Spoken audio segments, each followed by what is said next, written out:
I don't know about you, but I feel like the 6th and 7th generation of consoles were definitely the best console generations. I don't know, I might be a little biased since, that's the consoles I grew up with the most. But honestly, think about it for a second, right? Starting with the 6th generation of consoles, you had the PlayStation 2, Xbox, Dreamcast, and Nintendo GameCube. Every one of these consoles had some heat on it, and at least one game from each console innovated in some way.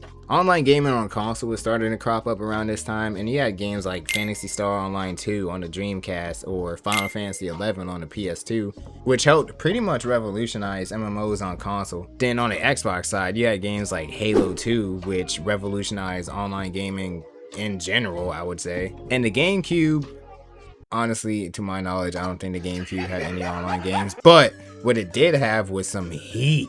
Zelda Wind Waker, Super Smash Bros. Melee, Metroid Prime, Mario Sunshine, Luigi's Mansion, Kirby Air Ride, Chibi Robo, the original Animal Crossing. Like, there were so many good games that came out on the GameCube. And let's not slack on the PS2 either. The PS2 had some heat too. Metal Gear Solid 2 and 3, Ratchet and Clank, Jak and Daxter, God of War 1 and 2, Grand Theft Auto 3, Vice City, and San Andreas. And even though the Xbox's library wasn't too big in terms of first party games, you still had games like Halo 1 and 2, Amped, Fable. Them niggas had Counter-Strike on the Xbox. You had so many games on the Dreamcast too, like the original Phantasy Star Online, like I mentioned before, Sonic Adventure 1 and 2, Crazy Taxi. Like, come on, man, you can't sleep on any of these games. And a lot of the games hold up really well. Like, you can boot up Metal Gear Solid 2 and 3 on a PS2 now, and that shit will still look good. The original PS2 version of Shadow of the Colossus still looks really good if you don't mind a shitty frame rate.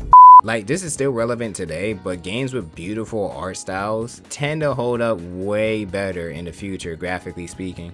Not to mention, there were no traditional DLCs or updates either. Sure, there were still some expansion packs here and there, like for Final Fantasy 11 or the map packs for Halo 2, which is honestly crazy if you think about it, because there was a point where DLCs dropped on disc. And as far as I know, updates and DLCs weren't really a thing up until the Xbox came up with Xbox Live. But even then, most games didn't really need it. Every game came complete on the disc. Well, almost every game. There was still a lot of bullshit coming out in that era. But there was so much good that it pretty much overshadowed it, let's be honest. But let's not even talk about the 7th generation.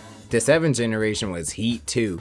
Online gaming became even bigger in this generation. You gotta realize, this is a point where Prime Call of Duty and Prime Halo was going on at the same time.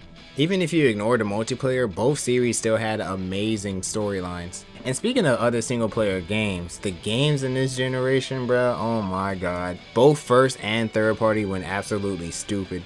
Halo 3, ODST, Reach, Uncharted 1 through 3, God of War 3, Smash Bros. Brawl, Mario Galaxy, Twilight Princess, Donkey Kong Country Returns, and so many other games. There's a reason 2007 is considered one of the greatest years in gaming. I mean, come on, you're telling me that Halo 3, The Orange Box, Crysis, Skate, Call of Duty 4, Modern Warfare, Uncharted 1, Assassin's Creed, Mass Effect, and The Witcher all came out in the same year? Come on, dude. DLCs and updates were becoming more prevalent, but it was still at a level to where it isn't as bad as it is now. Plus, you still had a rise of demos and certain online features like having Netflix on your shit or something. Regardless though, I just wanted to talk about how great these generations are, and matter of fact, if you want to know my opinion on the 9th generation of consoles that's currently happening, make sure to click that video on screen.